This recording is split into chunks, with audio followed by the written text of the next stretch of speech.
فاجلدوا كل واحد منهما 100 جلدة ولا تأخذكم بهما رأفة في دين الله إن كنتم تؤمنون بالله واليوم الآخر وليشهد عذابهما طائفة من المؤمنين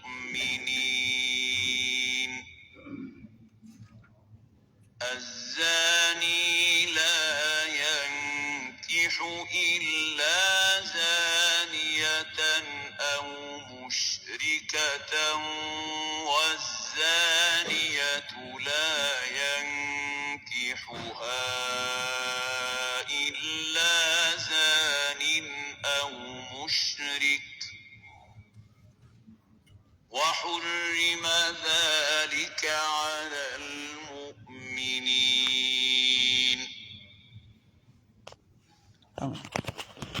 രണ്ടായത്ത് നമ്മൾ പഠിച്ചതാണല്ലോ അല്ലേ? മൂന്നാമത്തെ ആയത്തൊന്നും ഓതിക്കില്ല.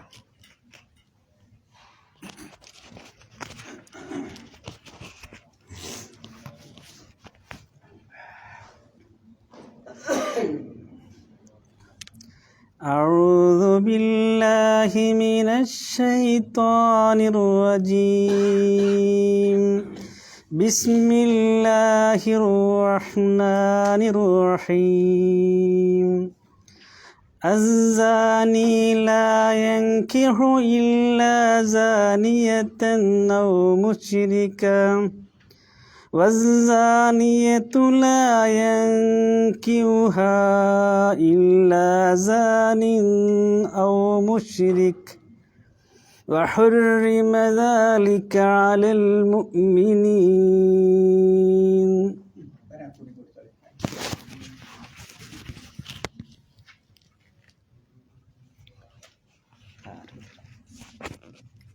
أعوذ بالله من الشيطان الرجيم. الزاني لا ينكح إلا زانية أو مشركة والزانية لا ينكحها إلا زان أو مشرك وحرم ذلك على المؤمنين.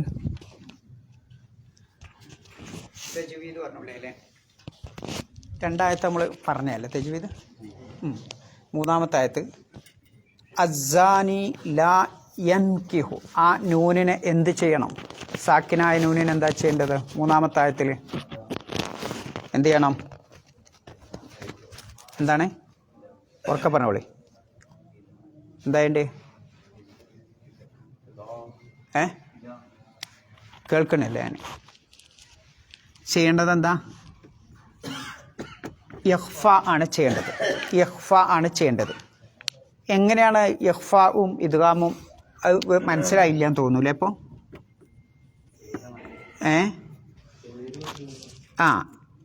ഇദ്ഗാം ചെയ്യേണ്ടത് യർ മ ലു ന.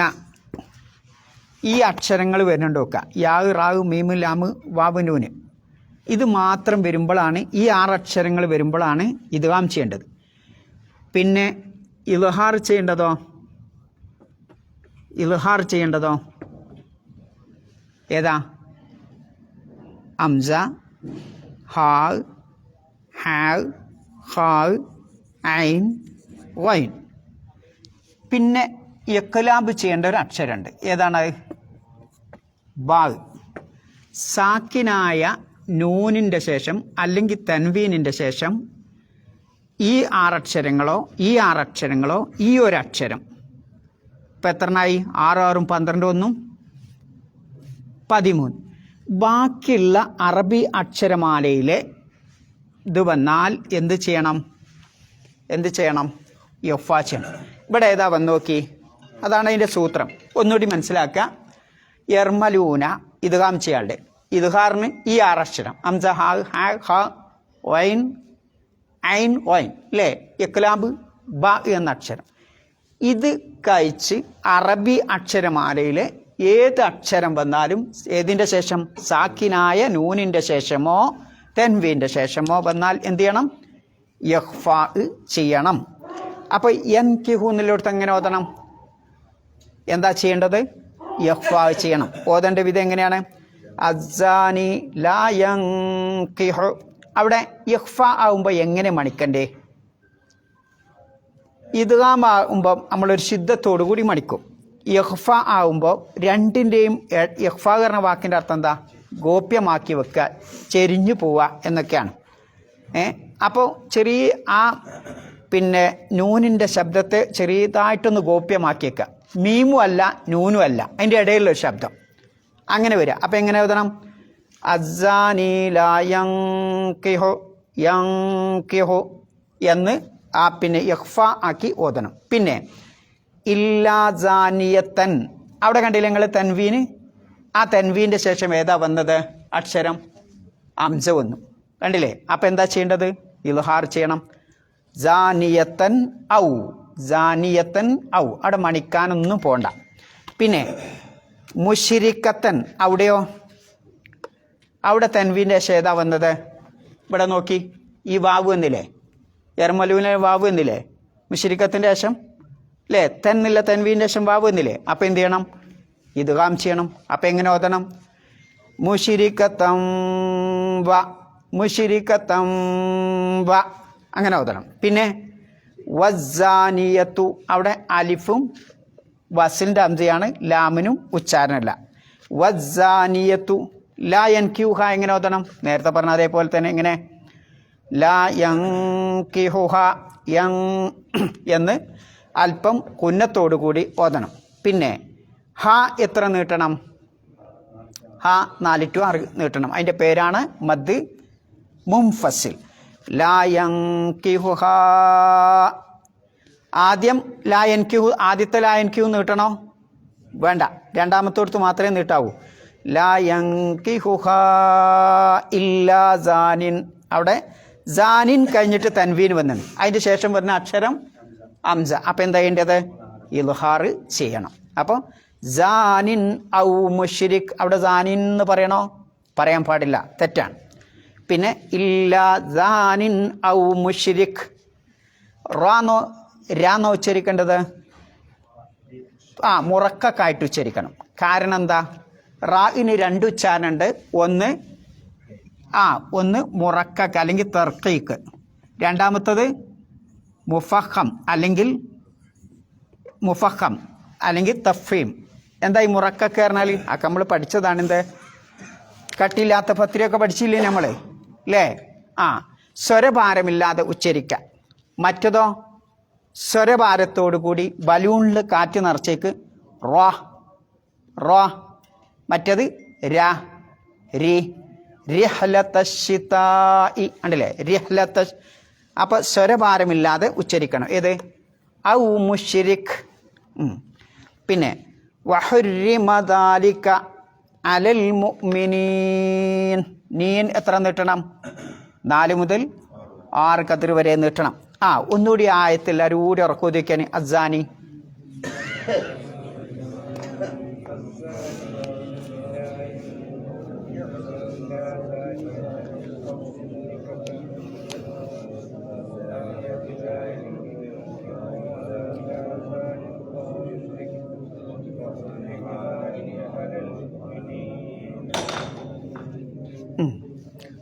ഓക്കെ. എന്തെങ്കിലും തജ്വീദ് എന്നെടുത്തതിൽ സംശയം ആർക്കെങ്കിലും? എന്തും ചോദിക്കട്ടോ. ഉണ്ടോ? ആർക്കെങ്കിലും ഉണ്ടോ? ഇല്ല, എന്നാ പോവാ. നമുക്ക് വിശദീകരിക്കാനുള്ളത് അസ്സാനിയത്ത് വസ്സാനി ഒരല്പം നമ്മൾ പറഞ്ഞിട്ടുണ്ടല്ലേ കഴിഞ്ഞ ക്ലാസ്സിൽ. അതിൻ്റെ അർത്ഥം പറഞ്ഞ വിളിന്നാൽ അസ്സാനിയത്ത് വസ്സാനി, വ്യഭിചാരം ചെയ്ത സ്ത്രീയും പുരുഷനും, അല്ലെങ്കിൽ വ്യഭിചാരിയും വ്യഭിചാരിണിയും. ഫജിലിദു, നിങ്ങൾ അടിക്കണം അവരെ. കുല്ല വാഹിദിൻ, അവരിൽ ഓരോരുത്തരെയും. മിൻഹുമ, അവർ രണ്ടാളിൽ നിന്നുള്ള ഓരോരുത്തരെയും. എത്ര അടി? മിഅത്ത ജൽദത്തിൻ, 100 അടി അടിക്കണം. അപ്പോൾ വ്യഭിചാരം ചെയ്ത ആണിനെയും പെണ്ണിനെയും എത്ര അടി അടിക്കണം? 100 അടി അടിക്കണം. നമ്മൾ കഴിഞ്ഞ ആഴ്ച വിശദീകരിച്ചു. ഇനി പറയാം, വലാ തഖുദുക്കും. എന്താ വലാ തഖുദുക്കും? നിങ്ങളെ പിടികൂടാതിരിക്കട്ടെ, അല്ലെങ്കിൽ നിങ്ങൾക്ക് ബാധിക്കാതിരിക്കട്ടെ. എന്ത്? ബിഹിമ, അവർ രണ്ടാളോടും എന്ത് ബാധിക്കാതിരിക്കട്ടെ? റഅഫത്തുൻ, ഒരു ദയ, ഏതെങ്കിലും രൂപത്തിലുള്ള ദയ, കനിവ് ബാധിക്കാതിരിക്കട്ടെ. ഫി ദീനില്ല, അള്ളാഹുവിൻ്റെ നിയമവ്യവസ്ഥകൾ നടപ്പാക്കുന്നതിൽ, അള്ളാഹുവിൻ്റെ ദീനിൻ്റെ ഹുക്കുമുകൾ നടപ്പാക്കുന്നതിൽ നിങ്ങൾ അവർ രണ്ടാളോടും യാതൊരു കനിവും ദയയും നിങ്ങളെ പിടികൂടാതിരിക്കട്ടെ, പിടികൂടരുത്. ഇൻ കുൻതും, നിങ്ങളാണെങ്കിൽ, തുഅ്മിനൂന ബില്ലാ, നിങ്ങൾ അള്ളാഹുവിൽ വിശ്വസിക്കുന്നെങ്കിൽ, വൽ യൗമിൽ ആഖിർ, അന്ത്യദിനത്തിലും വിശ്വസിക്കുന്നുവെങ്കിൽ. പിന്നെ പറയണെന്താ? വൽ യഷ്ഹദ്, ഹാജരാവട്ടെ, അവിടെ സന്നിധിയിലുണ്ടാവട്ടെ, അദാബഹുമ, അവർ രണ്ടാളെയും ശിക്ഷ കൊടുക്കുന്ന സമയത്ത്, ത്വാഇഫത്തുൻ, ഒരു കൂട്ടം ആളുകൾ. ആ ആളുകൾ ആരിൽപ്പെട്ടവരാണ്? മിനൽ മുഅ്മിനീൻ, സത്യവിശ്വാസികളിൽപ്പെട്ട ഒരു വിഭാഗം ആളുകൾ അവിടെ സന്നിധരാവട്ടെ, അവിടെ ഹാജരാവട്ടെ. അപ്പോൾ എന്തൊക്കെ പായത്തിൽ പറയണ്ടേ? വ്യഭിചാരം ചെയ്ത ആണിനെയും പെണ്ണിനെയും 100 അടി അടിക്കണം. അത് നമ്മൾ കഴിഞ്ഞ ആഴ്ച വിശദീകരിച്ചു. ആരെയാണ്? ഏത് വ്യഭിചാരം ചെയ്തവനെയാണ്? അവിവാഹിതരായ ആളുകളെയാണ് 100 അടിക്കേണ്ടത്. എന്നാൽ വിവാഹിതരാണെങ്കിലോ അവരെ എറിഞ്ഞു കൊല്ലണം എന്ന് ഹദീസിൽ വന്നിട്ടുണ്ട്. നമ്മൾ കഴിഞ്ഞ ആഴ്ച വിശദീകരിക്കുകയുണ്ടായി. ഇനി നമുക്ക് പറയാനുള്ളത്, വലാ തഖുദുക്കും ബിഹിമാ റഅഫത്തും ഫീ ദീനില്ലാ, അള്ളാഹുവിൻ്റെ നിയമം നടപ്പാക്കുന്നതിൽ, അല്ലെങ്കിൽ ശിക്ഷാ നിയമം നടപ്പാക്കുന്നതിൽ അവരോട് യാതൊരു വിധത്തിലുള്ള കനിവും ദയയും നിങ്ങൾക്ക് പിടികൂടാൻ പാടുള്ളതല്ല, നിങ്ങളെ പിടികൂടാൻ പാടുള്ളതല്ല. എന്താ കൊണ്ട് ഉദ്ദേശിക്കേണ്ടത്? ആ പദങ്ങളൊന്ന് ആലോചിച്ച് നോക്കി. വലാ തഖുദ്, കും, ആരാണ് ഈ കും എന്നറിയണത്? ആരെയാണാ പറയണത്? നിയമം നടത്തുന്ന കാദിമാർ അല്ലേ? ഓ കാദിമാരെ, നിങ്ങളെ പിടികൂടരുത്. അപ്പോൾ ആ കാദിമാരെ അല്ലാഹു തആല ഉപയോഗിച്ച ലമീർ ഏതാ? കും അല്ലേ? കും ഭാഷയാണ് കേട്ടോ വിരിക്കണേ. കും. പെണ്ണാണെങ്കിൽ എന്താ പറയാ?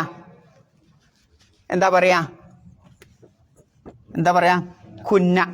അപ്പം ആണുങ്ങളോടാ പറയണേ അല്ലേ? അപ്പം കാദി ആരായിരിക്കണം? ആണുങ്ങളായിരിക്കണം. എന്നതിൽ എന്തുണ്ട്? ധ്വനിയുണ്ട്. എന്തേ പെണ്ണുങ്ങൾ അള്ളാഹു പറയാഞ്ഞ്? അള്ളാഹു അവരെ സൃഷ്ടിച്ച് വേഗം മനസ്സിലലിഞ്ഞു അല്ലേ? ഐസ്ക്രീം വെയിലത്ത് വെച്ച പോലെ ഐസ്ക്രീം എടുത്ത് പുറത്ത് വെച്ചാൽ എന്താവും? അങ്ങനെ അലിഞ്ഞുകൊണ്ടാണ്. ഇതേപോലെയാണ് ആര്? സ്ത്രീ മനസ്സ്. എന്നാ പുരുഷനോ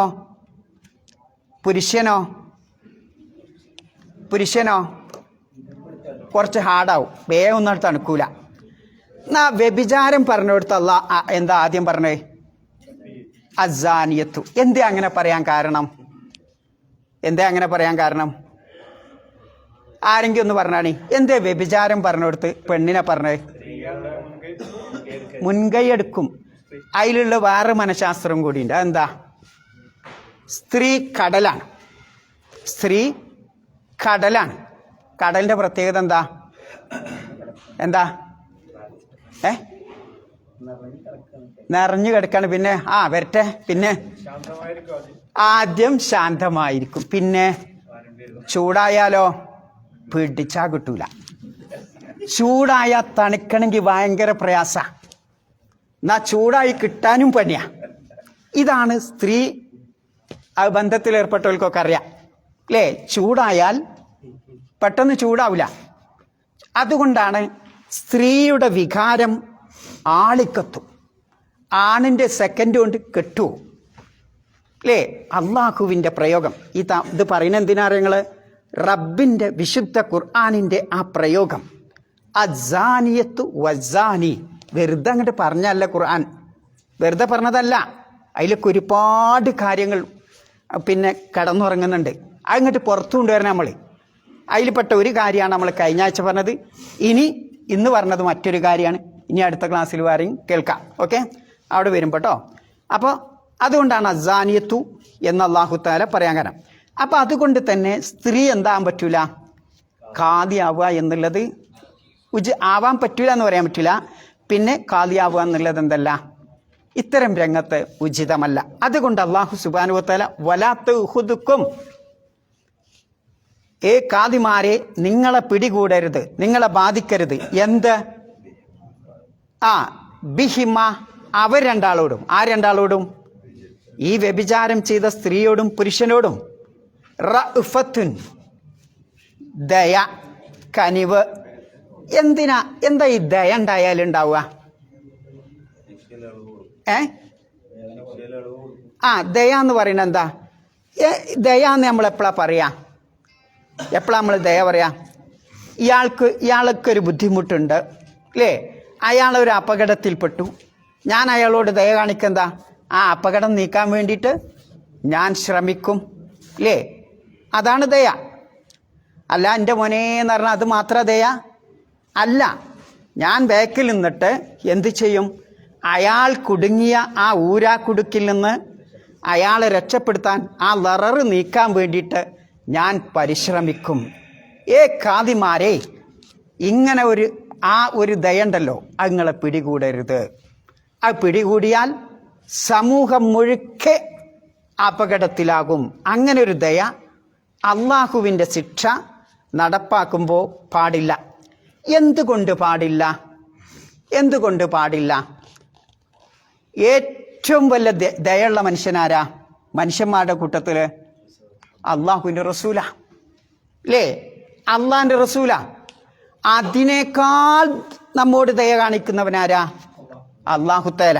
അതുകൊണ്ടാണ് അള്ളാഹുവിനെ പറ്റി പറഞ്ഞപ്പോൾ ഇന്നല്ലാഹ ബിന്നാസി ലറഊഫുൻ റഹീം, തീർച്ചയായും അള്ളാഹു സുബ്ഹാനഹു വ തആല നിങ്ങളോട് അങ്ങേയറ്റം ദയ കാണിക്കുന്നവനാണ്.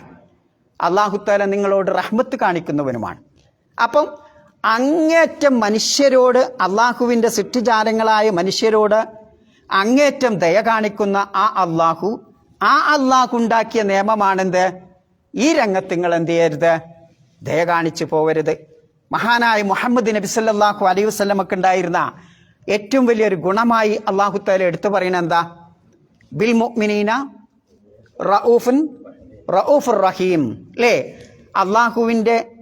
അള്ളാഹുവിൻ്റെ റസൂല് സത്യവിശ്വാസികളോട് അങ്ങേറ്റം കനിവുള്ളവനും റഹീമുമാണ് അള്ളാഹു.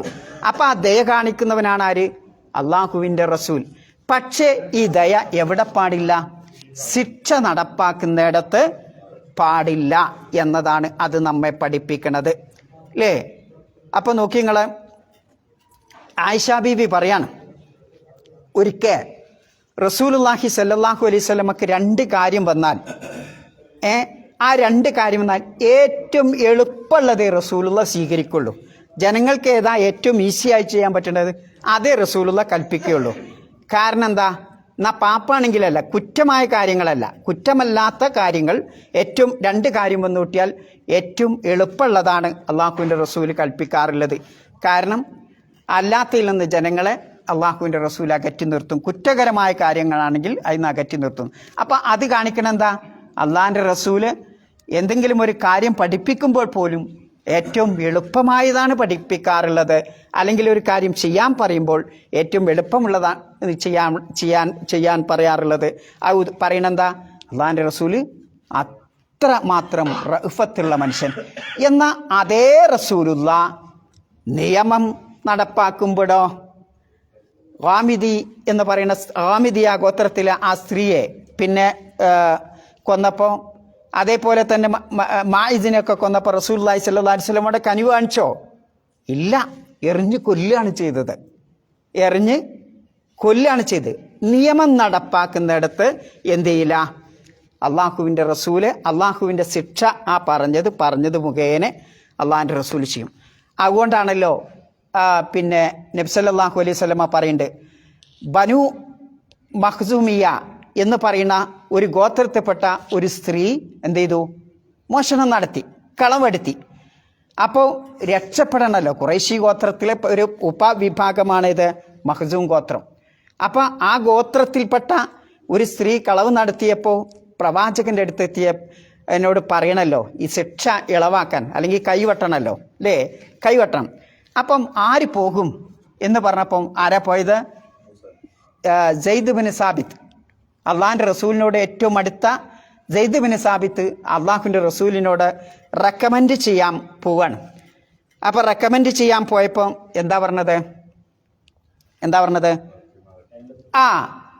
അല്ല സെയ്ദേ, അള്ളാഹിൻ്റെ ഒരു ഹുക്മ്, അള്ളാഹുവിൻ്റെ ഹദ് നടപ്പാക്കുന്നതിൽ നീ എന്നോട് റെക്കമെൻഡ് ചെയ്യാൻ വന്നതാ. അപ്പോൾ എൻ്റെ പൊന്നാര മകൾ ഫാത്തിമയാണ് മോഷ്ടിച്ചതെങ്കിൽ അവളുടെ കൈ ഞാൻ മുറിക്കുക തന്നെ ചെയ്യും എന്ന് അള്ളാഹുവിൻ്റെ റസൂല് പറയാം. അപ്പം നിയമം നടപ്പാക്കുന്നിടത്ത് എന്തില്ല? യാതൊരു റഫത്തും കാണിക്കാൻ പാടില്ല. അങ്ങനെ കാണിച്ചാൽ എന്തുണ്ടാവും? അങ്ങനെ കാണിച്ചാൽ എന്താ ഉണ്ടാവുക? നിയമം നടപ്പാക്കുന്നിടത്ത് നമ്മൾ റഫത്ത് കാണിച്ചാൽ എന്തുണ്ടാവും? സമൂഹത്തിൽ അതുകൊണ്ട് ഒരുപാട് അപകടം വരാനുണ്ട്. എന്തൊക്കെ അപകടങ്ങളാണ്? ആലോചിച്ച് നോക്കി നിങ്ങൾ. ഒന്ന്, നാട്ടിൽ കുറ്റകൃത്യം കൂടും, അല്ലേ? കുറ്റകൃത്യങ്ങൾ നിയമം നടപ്പാക്കുന്നതിൽ ഒരു ലാഘവത്വം, ഒരു അലസത ഏതൊരു ഗവൺമെൻറ് സ്വീകരിക്കുന്നുവോ അവിടെ എന്ത് ചെയ്യും? കുറ്റകൃത്യം കൂടും, അല്ലേ? നമ്മളെ കേരളത്തിലേക്കും തിരിഞ്ഞു നോക്കി നിങ്ങൾ. എന്തുകൊണ്ട് കാലാന്തരത്തിലൂടെ മാറി മാറി മാറി വരുന്ന ഓരോ ഗവൺമെൻറ്റും ഓരൊക്കെ ഏതെങ്കിലും ഒരു രൂപത്തിൽ തട്ടിപ്പും മോഷണവും നടത്താൻ ശ്രമിക്കുന്നു. ആ തട്ടിപ്പും മോഷണവും നടക്കുന്ന ആളുകൾക്കൊരു ഭയമില്ല, ഒരു കൂസലായി നടക്കുന്നു. ഇപ്പം ഇയാൾ പറഞ്ഞ ഒരു കഥ ഉണ്ട് എന്നോട്. ഏതെങ്കിലും കള്ളനായ ഒരാളുണ്ടെങ്കിൽ പോലീസുകാർ നേരത്തെ ഫോൺ ചെയ്യും. എന്തിന്? കാരണം കേസ് കിട്ടിയിട്ടുണ്ടാവും, പിന്നെ ഞങ്ങളെ ഇത് ഇങ്ങനെ കട്ടുപോയിട്ടുണ്ട്, ആളി അറിഞ്ഞിട്ടുണ്ടാവും. പോലീസുകാർ മോഷ്ടാവിന് ഫോൺ ചെയ്യും, എന്ത്? ഞങ്ങൾ ഇന്ന സമയത്ത് വരും കേട്ടോ, ഒന്ന് ഒരുങ്ങിക്കണമെന്ന്, അല്ലേ? ഇതാണ് നമ്മുടെ നാട്ടിലെ സ്ഥിതി. എന്നിട്ട് ഓനൊന്ന് പിടിച്ചിട്ട് എന്തെങ്കിലും ചെറുതൊക്കെ പറഞ്ഞിട്ട് ഓനങ്ങ് പറഞ്ഞേക്കും. ഓന് മനസ്സിലായത് ഇത്രയൊക്കെ ഉള്ളൂ ഇപ്പം കട്ടാലും എന്നാർക്ക് മനസ്സിലാവും? കള്ളന് മനസ്സിലാവും. ഇങ്ങനെ ഒരു രീതി, സമീപനം നിയമപാലകർ സ്വീകരിച്ച പിന്നെന്താ ഉണ്ടാവുക? അതിനേക്കാൾ അപ്പുറങ്ങളെന്ന് ആലോചിക്കും. നിയമപാലകർ എന്നെ കട്ടാ പിന്നെന്താ ഉണ്ടാവുക? ആലോചിക്കൂ. നമ്മളെ നാട്ടിലേക്കൊന്ന് ചിന്തിച്ചു നോക്കി നിങ്ങൾ, അല്ലേ? അപ്പം നാട്ടിൽ എന്നും അരാജകത്വവും, എന്നും അക്രമവും അനീതിയും, എന്നും പട്ടിണിയും, പിന്നെ ഇതൊക്കെ ഇവിടെ ഉണ്ടാവും, പരീക്ഷണങ്ങളും ഉണ്ടാകും നിയമം നടപ്പാക്കിയില്ലെങ്കിൽ എന്നാ. അപ്പം നിയമം നടപ്പാക്കണം. നിയമം നടപ്പാക്കുമ്പോഴേ ആ സമൂഹത്തിലും ആ നാട്ടിലും ആ നാട്ടുകാർക്കും എന്തുണ്ടാവുള്ളൂ? സമാധാന അന്തരീക്ഷം ഉണ്ടാവുള്ളൂ, സുരക്ഷിതത്വം ഉണ്ടാകുകയുള്ളൂ. അതേപോലെ തന്നെ ഒരു ചഞ്ചലതയില്ലാത്ത ഒരു അവസ്ഥ ഉണ്ടാകുകയുള്ളൂ, അരാജകത്വമില്ലാത്ത അവസ്ഥ ഉണ്ടാകുള്ളൂ. ഇതൊക്കെ ഉണ്ടാവിയത് ഈ കുറ്റകൃത്യങ്ങൾ, ഈ ശിക്ഷ നടപ്പാക്കിയില്ലെങ്കിൽ ഈ പറയുന്ന കാര്യങ്ങളൊക്കെ ഉണ്ടാവും. ഈ ചഞ്ചലതയും ഒരു സമാധാനമില്ലാത്ത അവസ്ഥയും എന്നും ഭയപ്പാടോടുകൂടിയും നമ്മൾ ജീവിക്കേണ്ടി വരും. അതുകൊണ്ടാണ് വിശുദ്ധ ഖുർആൻ നോക്കി നിങ്ങൾ, നിയമം നടപ്പാക്കണതിൻ്റെ ഗുണത്തെപ്പറ്റി വിശുദ്ധ ഖുർആൻ പറഞ്ഞത് വലക്കും ഫിൽ ഖിസാസി ഹയാത്തുൻ യാ ഉലിൽ അൽബാബ്. അങ്ങനെ തന്നെയല്ലേ? ഓ ബുദ്ധിജീവികളെ, അള്ളാഹുവിൻ്റെ പ്രതിക്രിയ നടപ്പാക്കുന്നതിൽ നിങ്ങൾക്ക് ജീവനുണ്ട്, ജീവിതമുണ്ട് എന്നാണ് അള്ളാഹു താല പറഞ്ഞിട്ടുള്ളത്. അപ്പോൾ ക്രമസമാധാനം നിലനിൽക്കാൻ എന്തു വേണം? നിയമം നടപ്പാക്കണം. നിയമം നടപ്പാക്കിയാൽ എന്തുണ്ടാവില്ല? ക്രമസമാധാനത്തിൻ്റെ വിളക്ക് അത് പിന്നെ കെട്ടുപോവില്ല. ആലോചിക്കുങ്ങൾ. അപ്പം നിയമം നടപ്പാക്കണം. ഒരു കാലഘട്ടത്ത് സൗദിയിലേക്ക് ഹജ്ജിനും ഉംറക്കൊക്കെ വരുമ്പം എത്ര പേടിച്ച് ഭയപ്പെട്ടിട്ടാണ് വരിക. കാരണം സൗദിൻ്റെ ഭൂമിശാസ്ത്രം അറിയില്ല നിങ്ങൾക്ക്? എങ്ങനെ മലകളും കുന്നുകളും തായ്വരകളും ഒക്കെ ഉള്ള ഒളിഞ്ഞു നിൽക്കാനൊക്കെ ഉള്ള പിന്നെ കുത്താത്തുറുക്ക് എന്ന് പറഞ്ഞാൽ കൊള്ളക്കാർക്ക് ഒളിച്ചു നിൽക്കാനുള്ള ഒരുപാട് മലകൾ നിറഞ്ഞ കുന്നുകൾ നിറഞ്ഞ പ്രദേശമാണ്.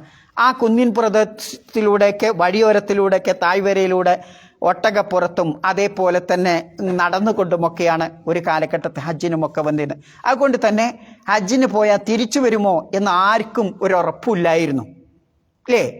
ഇന്ന് ആ ഇങ്ങനെ കൊള്ളയടിക്കുന്ന കൊള്ളക്കാരായ ആളുകളെ നോക്കാം. പ്രത്യേകം ഗവൺമെൻറ് നിയമപാലകരെ നിശ്ചയിച്ചു. അതിൽ അല്പം പിടിക്കാൻ തുടങ്ങിയപ്പോൾ തന്നെ ഇന്ന് അവിടെ അങ്ങനെ ഒരു ഇതുണ്ടോ? ഹജ്ജിന് വരുന്നവരെ കൊള്ളയടിക്കുന്നുണ്ട് ആരെങ്കിലും? ഇല്ല അല്ലേ. അന്നത്തെ പോലെയുള്ള ഒരു കൊള്ളയില്ല. ഇന്ന് വേറെ രൂപത്തിലൊക്കെ എന്തെങ്കിലുമൊക്കെ ഉണ്ടാവും. പക്ഷേ ആലോചിക്കൂ, അപ്പം അവിടെയൊക്കെ നിയമം നടപ്പാക്കിയാൽ ചിലപ്പം 1, 2, 10 ആളെ കൈ വെട്ടേണ്ടി വരും. അതുകൊണ്ടുണ്ടാവുന്ന ഗുണോ കാലാന്തരത്തിലൂടെ നീണ്ടുപോകൊണ്ടുണ്ട ഗുണം അല്ലേ. ഒരു 10 ആളെ കൈവെട്ടിയാൽ അല്ലെങ്കിൽ 10 ആൾക്ക് നിയമം പാസാക്കിയാൽ ബാക്കിയുള്ള എല്ലാവർക്കും എന്തുണ്ടാവും? ജീവൻ ലഭിക്കും, സുരക്ഷിതത്വം ലഭിക്കും, സമാധാനം ലഭിക്കും. ആ നാട്ടിൽ കുഴപ്പമുണ്ടാവില്ല എന്നതാണ് നാം മനസ്സിലാക്കേണ്ടത്. അപ്പം ആലോചിക്കൂ, റബ്ബിൻ്റെ നിയമം നടപ്പാക്കുന്നിടത്ത് അത് നിയമം നടപ്പാക്കുന്ന ഖാദിമാർക്ക് എന്ത് കൂടാൻ പാടില്ല? ഒരു നിലക്കുള്ള റഅഫത്ത് കൂടാൻ പാടില്ല. അതുകൊണ്ടാണ് അള്ളാഹുവിൻ്റെ റസൂല് പറയുന്നത് കാണാം, അഖീമു ഹുദൂദല്ലാഹ്, അള്ളാഹുവിൻ്റെ നിയമം നിങ്ങൾ നടപ്പാക്കണം. ഫിൽ ഖരീബി വൽ ബഈദ്, അടുത്തവനായാലും അകന്ന ബന്ധുവായാലും. വലാ തൗഹുദക്കും ഫില്ലാ ലൗമത്ത ലായിം, അള്ളാഹിൻ്റെ നിയമം നടപ്പാക്കുന്നതിൽ ഒരു ആക്ഷേപകൻ്റെ ആക്ഷേപവും നിങ്ങളെ പിടികൂടാൻ പാടില്ല എന്നാണ്. ചിലപ്പോൾ സൗദിയിലൊക്കെ കളവോ അല്ലെങ്കിൽ വേറെന്തെങ്കിലുമൊക്കെ കേസിൽ പിടിക്കപ്പെട്ടിട്ട് ചിലപ്പോൾ കൊല ചെയ്യാൻ വിധിക്കും. എന്തൊരു ക്രൂരതയാണ്! ഒരു സിഗരറ്റ് മയക്കുമരുന്ന് വലിച്ചു കഴിഞ്ഞാൽ അപ്പം അയാളെ കൊല ചെയ്യണ അയാളെ ജീവൻ കളയും. വല്ലാത്തൊരു ക്രൂരത തന്നെയാണ് ഇസ്ലാമിൻ്റെ ക്രൂരത എന്നൊക്കെ പറഞ്ഞുകൊണ്ട് ആ ഇസ്ലാമിൻ്റെ മുഖം വിവരണമാക്കാൻ വേണ്ടിയിട്ട് നാനാഭാഗത്തു നിന്നും ഇസ്ലാമിൻ്റെ ശത്രുക്കൾ എന്ത് ചെയ്യും? ഇങ്ങനെ തോരാതെ വാവിട്ടുകൊണ്ടിരിക്കും. പത്രങ്ങളിലൂടെയും മാധ്യമങ്ങളിലൂടെയും ഒക്കെ ഇസ്ലാമിനെ ഇങ്ങനെ അധിക്ഷേപിച്ചുകൊണ്ട് അതിൻ്റെ മുഖം വികൃതമാക്കാൻ ഇങ്ങനെ അവർ പറഞ്ഞുകൊണ്ടേ ഇരിക്കും. ഇത് നമ്മൾ കാണുന്ന കാഴ്ചയാണ്.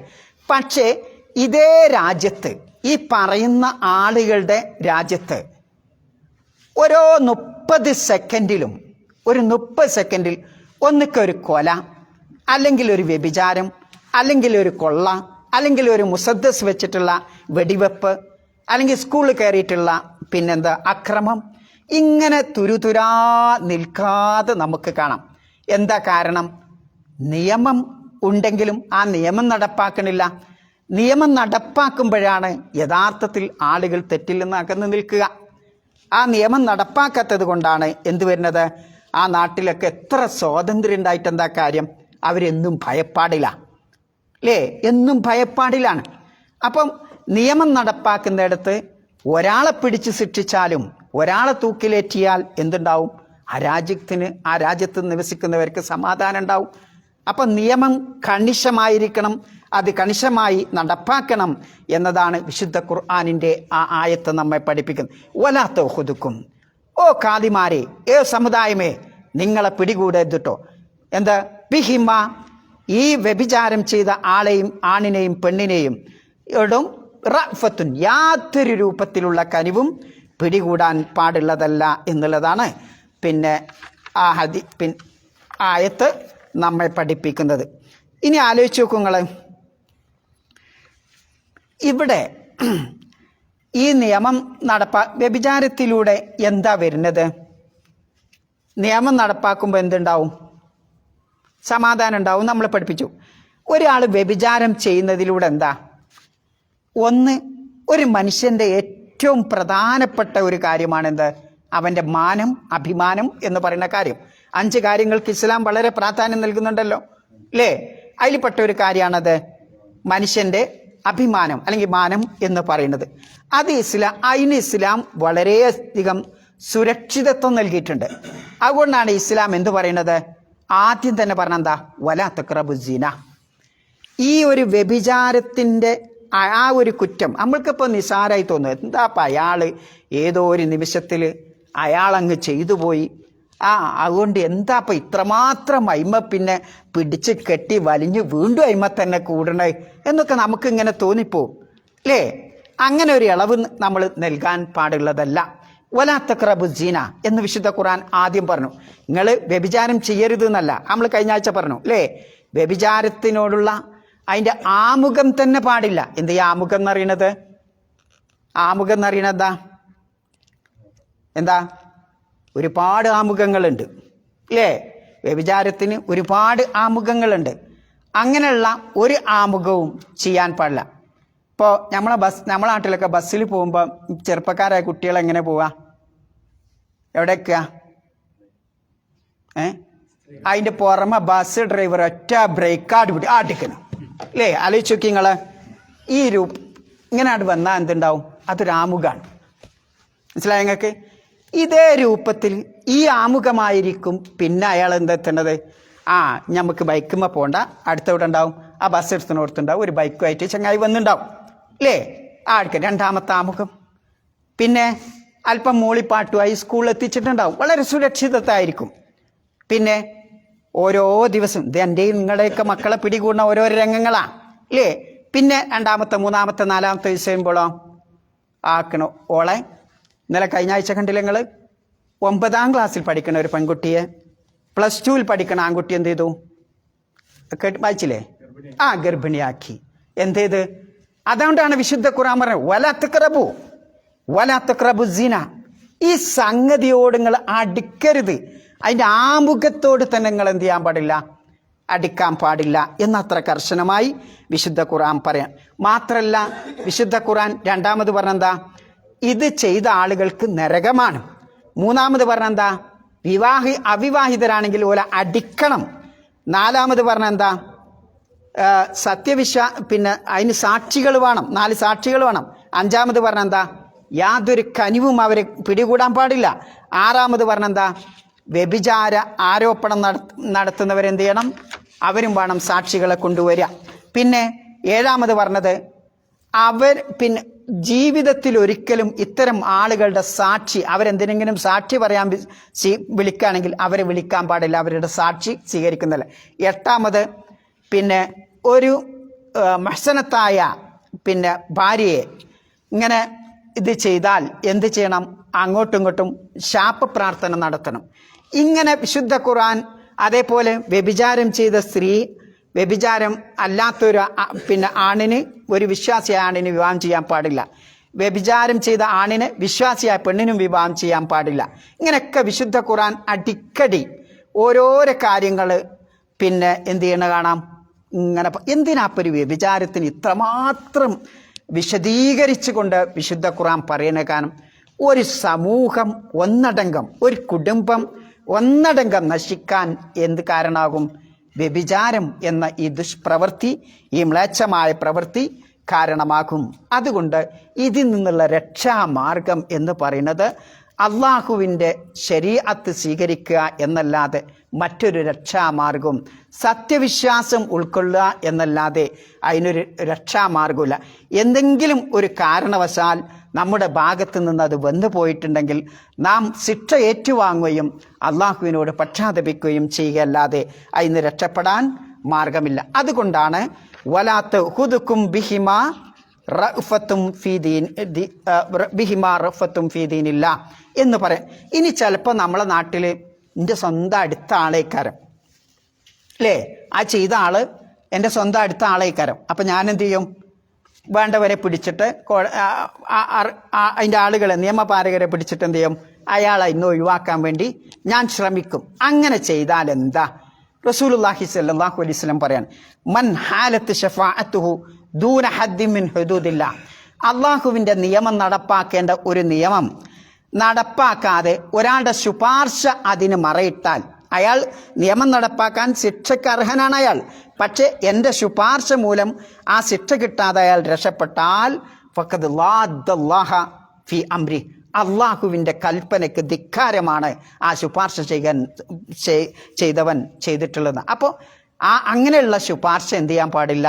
ശിക്ഷക്കർഹനാണെങ്കിൽ അവിടെ ശുപാർശ ചെയ്യാൻ പാടില്ല എന്നതാണ് ഇസ്ലാം നമ്മെ പഠിപ്പിക്കുന്നത്. അപ്പോൾ ഹദ് നടപ്പാക്കുക എന്നുള്ളത് ഒരു നമ്മൾ സീറ്റ് ബെൽറ്റ് പോലെയാണത്. എന്താ?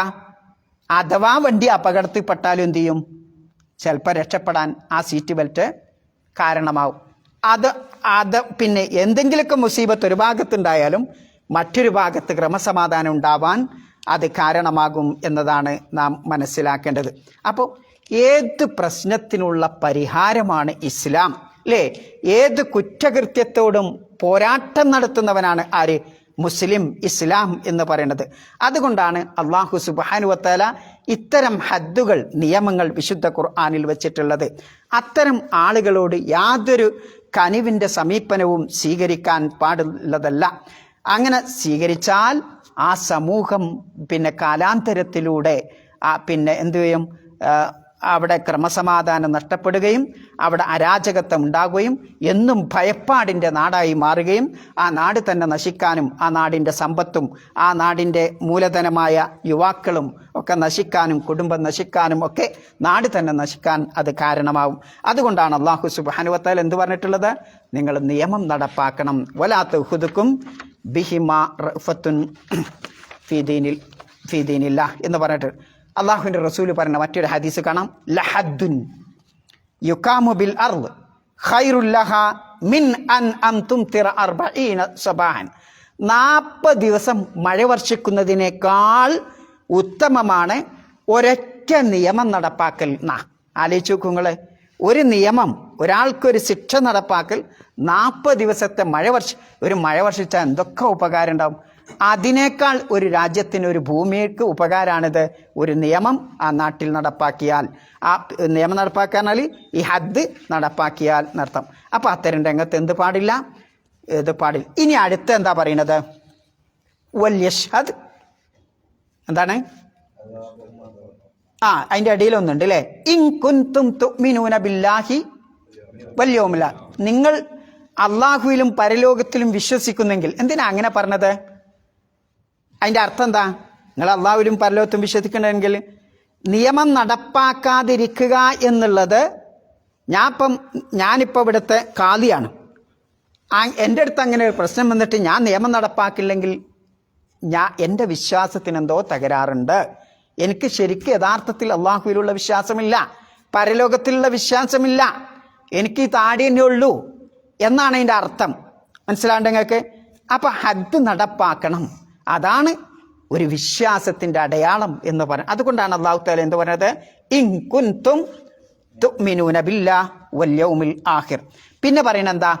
വൽയഷ്ഹദ് അദാബഹുമാ ത്വാഇഫത്തും മിനൽ മുഅ്മിനീൻ. സത്യവിശ്വാസികളിൽപ്പെട്ട ഒരു കൂട്ടം ആളുകൾ ആ നിയമം നടപ്പാക്കുമ്പോൾ അവിടെ സന്നിധരാവണം എന്നുള്ളതാണ്. ത്വാഇഫത്ത് പറഞ്ഞാൽ എത്ര? ത്വായിഫത്ത് എത്ര? ത്വായിഫത്ത് എന്ന് പറഞ്ഞാൽ ഒരർത്ഥം ജമാഅത്ത് എന്നാണ്. ജമാഅത്ത് എന്ന് പറയണമെങ്കിൽ എത്ര ആൾ വേണം? ചുരുങ്ങിയ 3 വേണം. അപ്പം 3-ലധികം ആളുകൾ ഉണ്ടെങ്കിൽ എന്ത് പറയും? ത്വായിഫത്ത് എന്ന് പറയുന്ന. താഫ എന്ന് പറഞ്ഞാൽ എന്താ? ചുറ്റ, അല്ലേ? അപ്പം അതിൻ്റെ ചുറ്റും നിൽക്കണ ആളുകൾ, ഒരു കൂട്ടം ആളുകൾ വേണമെന്നാ. അപ്പോൾ ത്വായിഫത്ത് 3 മുതൽ എത്രയും ആവാം. ആരായിരിക്കണം അത്? സത്യവിശ്വാസികൾപ്പെട്ടതായിരിക്കണം. എന്തിനാ അങ്ങനെ പറഞ്ഞത്? എന്തിനാ അപ്പം ആ പാവത്തിന് ഒരു ആൾക്കൂട്ടത്തിൽ വെച്ചിട്ട് ശിക്ഷ കൊടുക്കണം? എന്തിനാ?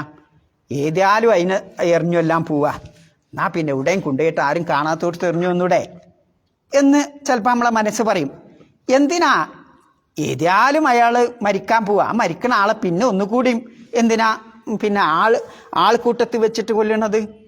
ഇവിടെയൊക്കെ നിയമം നടപ്പാക്കണുണ്ടില്ല നിങ്ങൾ, എല്ലാവരും വിളിച്ചു വരുത്തിയിട്ട് ആരാച്ചാർ എന്ത് ചെയ്യും? ഒറ്റ വെട്ടാട് വെട്ടണാണ്. നിങ്ങളാരും കാണാൻ പോയിനോ? അല്ലേ? അത് കാണണം, അത് കാണാൻ പോകണം. അതൊക്കെ കാണേണ്ട കാഴ്ചയാണ്, അല്ലേ? ഇവിടെ ഉണ്ടാവില്ല ഇടയ്ക്കിടയ്ക്ക്. അപ്പം എന്തിനാണ് അങ്ങനെ? അതങ്ങോട്ട് കണ്ടാൽ അയാളല്ല, പിന്നെ ഞാനായിരിക്കും അടുത്ത വലിയ കള്ളൻ, അല്ലെങ്കിൽ ഏറ്റവും വലിയ വ്യഭിചാരം. ജന്മത്തിൽ ഞാനത് ചെയ്യൂല, അല്ലേ? എനിക്ക് പിന്നെ ആ വാസന ഉണ്ടാവില്ല. ശരിക്കും നിയമം നടപ്പാക്കുന്നത് കാണുമ്പോൾ പിന്നെന്ത് ചെയ്യും? ആ വിചാരമുള്ള ആളുകൾ പോലും ഈ ശിക്ഷയെ ഭയപ്പെട്ടിട്ട് കൊണ്ടെങ്കിലും എന്തു ചെയ്യും? മാറി നിൽക്കും. അപ്പം എന്തായി? അങ്ങനെ ഒരു പിന്നെ ആഗ്രഹമുള്ള ആളുകൾ അങ്ങനെ മാറി നിൽക്കുമ്പോൾ മറ്റുള്ളവരൊക്കെ ഈ 10%, 5% അല്ലേ ഈ ആളുകൾ ഉണ്ടാവുള്ളൂ. ബാക്കി 90% എന്ത് ചെയ്യും? രക്ഷ കിട്ടും. അതാണ് അള്ളാഹുവിൻ്റെ അള്ളാഹു താല വൽ യശ്ഹദ് അദാബഹുമ ത്വാഇഫത്തും മിനൽ മുഅ്മിനീൻ എന്ന് പറയാനുള്ള കാരണം എന്നുള്ളതാണ്. ഇനി സമയത്തിനായി എത്ര ഒരു മണിക്കൂറായോ? ആയിനോ? അടുത്ത പറയണോ? 40 മിനിറ്റായി. അടുത്തതിൻ്റെ അർത്ഥം പറഞ്ഞിട്ട് നമുക്ക് വിശദീകരിക്കുന്ന ആള് അല്ലേ. അസ്സാനി പറഞ്ഞ എന്താ?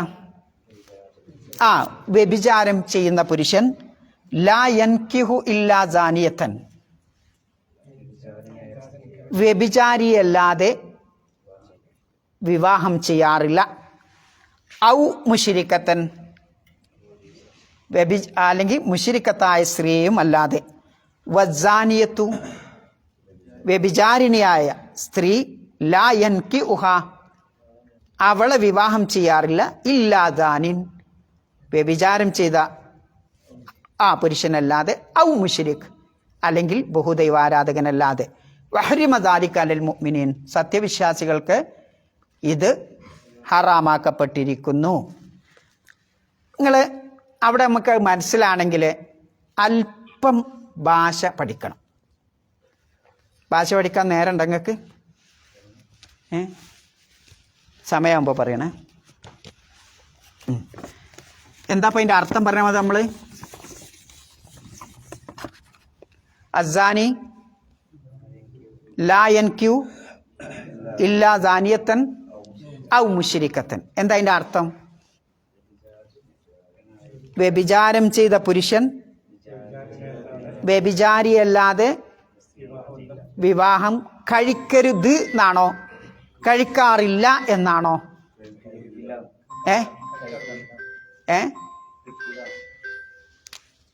അതാണ് കിട്ടണ്ടേ. ഇനി നോക്കുക, ഒരല്പം ഭാഷ. വിവാഹം നിക്കാഹ് ചെയ്യരുത് എന്നാണെങ്കിൽ ലാ സുക്കൂൻ ഉണ്ടാവുക. ഖുറാനിൽ എന്താ ഉള്ളത്? യൻകിഹു അല്ലേ, യൻകിഹു. അപ്പൊ ചെയ്യരുത് എന്നല്ല അതിൻ്റെ അർത്ഥം. ചെയ്യരുത് എന്നാണോ? അല്ല. ഇനി ഇവിടെ യൻകിഹു എന്നാണ് ഖുറാനിലുള്ളത്. അപ്പൊ ചെയ്യാറില്ല എന്നാണല്ലോ അതിൻ്റെ അർത്ഥം. ഇനി നോക്കിയോളിട്ടോ, ഭാഷയിൽ 2 രൂപത്തിലുള്ള സെന്റൻസ് ഉണ്ട്. ഖബരിയ, പിന്നെന്താണ് ഇൻഷായിയ. ഇതിപ്പോൾ നിങ്ങൾക്ക് പറഞ്ഞാൽ തിരിയുമെന്ന് എനിക്കറിയില്ല ഇപ്പോൾ അല്ലേ. ആ സമയത്ത് ഖബരിയ എന്ന് പറഞ്ഞാൽ എന്താ? ഇതെല്ലാം നിർത്താൻ പോവാണ്. ഖബരിയ എന്ന് പറഞ്ഞാൽ എന്താ? എന്താ ഖബരിയ? ഖബരിയ എന്ന് പറഞ്ഞാൽ പറഞ്ഞോളി. നിങ്ങൾ ഇംഗ്ലീഷിൽ എന്തായാലും പറയാ, ഡിക്ലറേറ്റീവോ അങ്ങനെ സെൻറ്റൻസ് ഇല്ലേ? ഉണ്ടോ? ഇല്ലേ? അല്ലേ മുഹന്ദിസ്? ആർക്കാ അറിയാം? ഡിക്ലറേറ്റീവ് എന്ന് പറഞ്ഞിട്ട് സെൻറ്റൻസ് ഉണ്ട്. എന്താണ് അതുകൊണ്ട് ഉദ്ദേശിക്കുന്നത്? എന്താ മനുഷ്യനെ അതുകൊണ്ട് ഉദ്ദേശിക്കുന്നത്? ഡിക്ലറേറ്റീവ് എന്തേനി? അല്ല, ഇംഗ്ലീഷ് അറിയാലോ നിങ്ങൾക്ക്, അത് പറഞ്ഞാൽ മനസ്സിലാവും. അതുകൊണ്ടാ. എന്താണ് അതുകൊണ്ട് ഉദ്ദേശിക്കുന്നത്? ഞാൻ പറയാം, എൻ്റെ അടുത്തൊരു 1 കോടി ദീനാറുണ്ട്. ഞാൻ ഒരു സെൻറ്റൻസ് അല്ലേ? എൻ്റെ കയ്യിൽ, എൻ്റെ കൈവശം 1 കോടി ദീനാറുണ്ട്. ഇയാൾ പറയാ ഇല്ല, ഇയാൾ പറയാ ഉണ്ട് അല്ലേ? മനുഷ്യൻ അയാൾ പറയാ ഉണ്ട്, ഇയാൾ പറയാ ഇല്ല. അപ്പോൾ ഉണ്ട് എന്നും ഇല്ല എന്നും കെദിബിനും പറ്റും സിദ്ദിഖിനും പറ്റും. അങ്ങനെയുള്ള സെൻറ്റൻസിനാണ് എന്ത് പറയാ? ഖബരിയ. മനസ്സിലായ നിങ്ങൾക്ക്? ഒരു സംഗതി ഒരാൾ പറഞ്ഞാൽ, ഒരു സെൻറ്റൻസ് പറഞ്ഞാൽ നിഷേധിക്കാനും പറ്റും, പിന്നെ തള്ളാനും കൊള്ളാനും പറ്റും. ഉണ്ട് എന്ന് പറയാനും പറ്റും, ഇല്ല എന്ന് പറയാൻ പറ്റും. കെദിബിനും പറ്റും, സിദ്ദിഖിനും പറ്റും. അങ്ങനത്തെ സെൻറ്റൻസിനാണ് എന്ത് പറയാ? ഖബരിയ. ഇൻഷായിയ എന്ന് പറഞ്ഞാലോ, എൻ്റെ അടുത്ത് എത്ര പൈസ ഉണ്ട് അല്ലേ? ഇന്നലെ എവിടെയിരുന്നു? എൻ്റെ അടുത്ത് പൈസ ഉണ്ടോ അല്ലേ? ഓനെന്തൊരു സുന്ദരൻ, ഓളെന്ത് സുന്ദരി, ഇങ്ങനെയൊക്കെ പറയുകയാണെങ്കിലോ അതിന് നമ്മൾ എന്താ പറയാ? അതിനെന്താ പറയല്? അല്ല, അത് വേറെ രൂപത്തിലുള്ള സെന്റ്. അത് ഉണ്ട് എന്നില്ല എന്നും പറയാൻ പറ്റുമോ? നമുക്ക് ഉണ്ട് എന്നില്ല എന്നും പറയാൻ പറ്റുമോ? ഇല്ല. അപ്പം സിദ്ക്കാണ് കെദിബാണ് എന്ന് പറയാൻ പറ്റാത്ത സെന്റ്